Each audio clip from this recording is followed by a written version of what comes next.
Welcome to Quick Solution. In this video I'm going to show you how to turn off professional account on Instagram. So I'm going to open my Instagram application right here. I'm usually using the personal account mode, but just for the purpose of this video I switched to the professional account.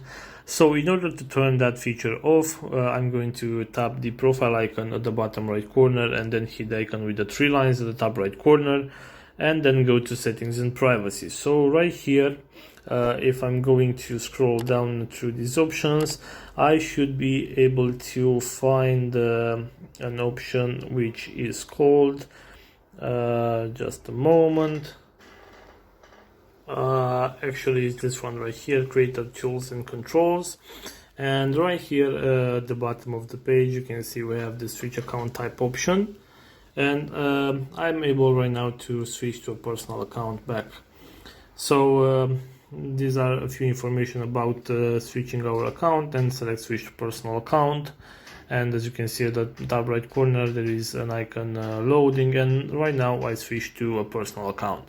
So guys, this is all for today. I hope you enjoyed this video. If you did, don't forget to like and subscribe to the channel for more videos like this one.